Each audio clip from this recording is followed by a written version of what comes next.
We finally made it. We've made it to the last part of finishing our animal picture. Now, if you have extra space left over, then we need to figure out how to deal with that.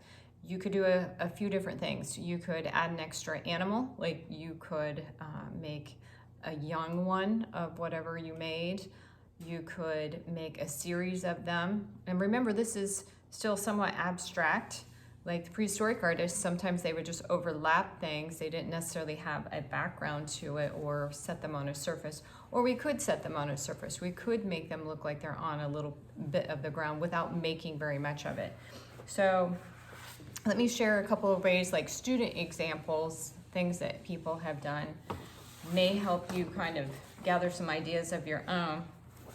This one has a lot going on, but they did use the space up very well, and it makes it very interesting. It pulls your eye all around the picture. And this one probably would not take you very long to do something like this. It looks like they went and got some branches and leaves and then maybe even traced them or just looked at them and drew them. And you can see that they shaded them in just like they did their animals, and they put maybe just a few shadows like underneath. It almost looks like it's laying on the paper. So a very abstract way of doing it, but it works and it keeps with that nature theme, and that's what we want to do. We want to capture a little bit of nature on our paper, but in a different way, right? All right, so I went out and got some things that we could use maybe perhaps to kind of spark some creativity here. You know, if we want to use branch with leaves, we could even trace those, or we can look at them, or just kind of get an idea of what a branch looks like. I even went out and got a piece off of an evergreen. So if you want yours to look more like maybe in a colder climate, if you have a different kind of animal. If you had something that was more along the aquatic nature, then we may even want to put a little bit of water area in there. So I'll share with you how to do a couple of ideas, and then you're going to be on your own. All right, here we go. So I believe the next thing is we need to figure out where the space is that we need to fill in. And I'm feeling like I have this very big empty space over here.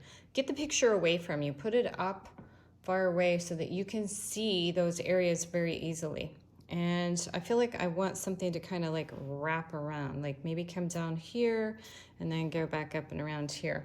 So I'm going to draw that out and start filling it in, but I'm going to give you some ideas about.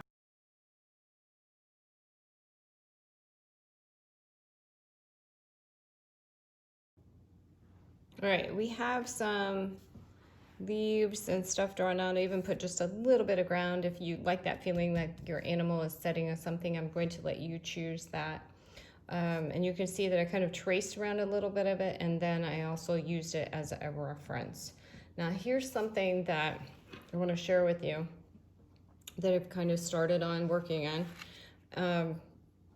Instead of thinking about going inside the leaf, like the one that I showed you earlier where they filled in all the leaves, what if you went around the outside edge in the negative area? And actually prehistoric artists did that many times. Sometimes they would lay their hands on things and they would put the paint around their hands so that when they pulled their hand off, that there would be that rocky area left, and then the paint would be around it. So what if we kind of use that idea and do the negative areas and just shade in around your plant? And if you want to go back in and make a few details within it, that might be a possibility. So that's something that we could try in this project to fill in some of our space, or you can actually go inside. So let me share with you how to go about if I was going to do that. And maybe we'll use a little bit of both of those techniques.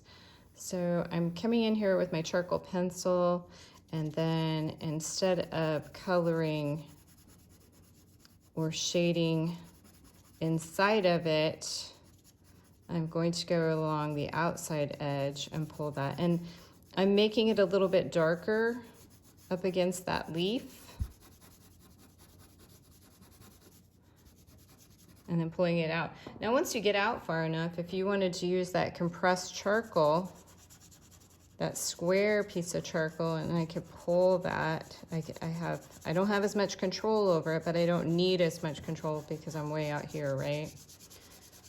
I just want to lay a broader area now. And then I'm letting up on the pressure as I get away from it. And then I'm going to pull that away.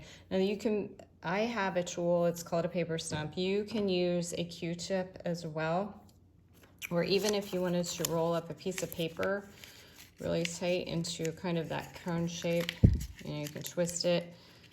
And that way, if you want to get close to the edge, it's a little easier than using your finger just to go along the edge of it. So for me, this is what I'm used to, and some of you may even have one of these at home. It's very handy.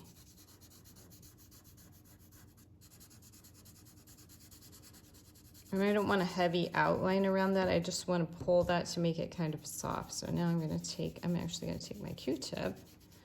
I swear Q-tips make some of the best tools too. And just pull that away from it.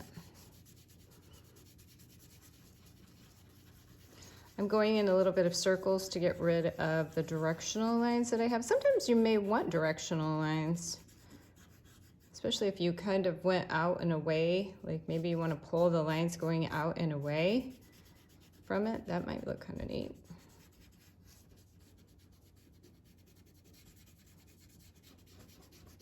And that helps take up a little bit more of the space as well. You can even go back in and use your fine charcoal because it's very light. So if I want to pull it out even a little bit further, this isn't so dark. You don't have to worry about it. It fades out really well, okay? There. Now you can kind of see how that works.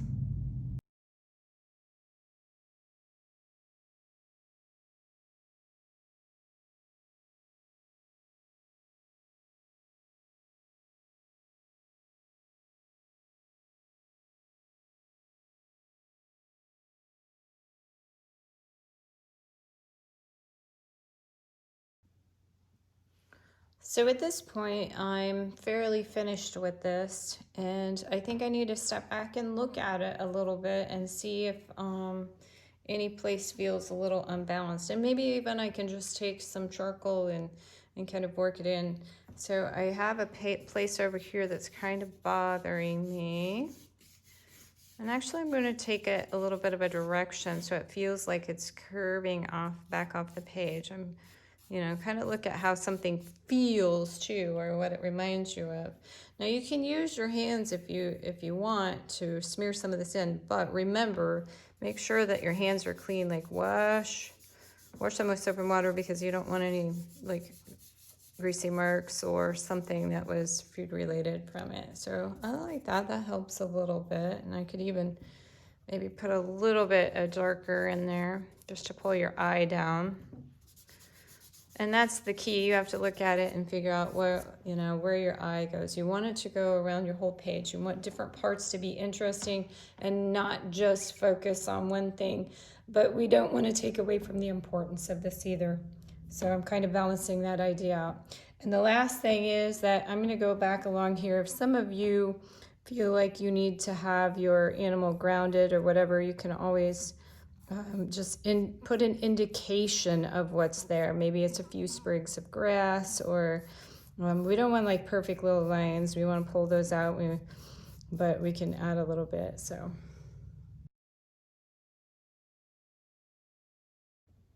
okay, finish looking it over, get it away from you. See if you have a good balance of line variation as well, where you've got some darker lines in there, some sharp lines, but not outlining everything. We don't want it to look like a cartoon. We don't want a heavy outline around everything if we can possibly keep from it. So I'm just gonna like sharpen a few areas, clean up a few edges, go back in like this. I think that place needs to be really dark right there, and so does like right in here. I see a place that I feel like I could sharpen it up a little bit. Keep your hand out of it. Lay something under it if you need to, so that we're not having a problem or an issue with that. Just want to pull a few dark areas. If you have to, take your pencil eraser, clean up a few edges. For the most part though, I'm fairly happy with this. I feel like I have finished product. All right, when you get finished, I will have an assignment tab in Classroom and you can upload it to it. If you're not sure, send me a picture first before you upload it, to ask me about it. Good luck.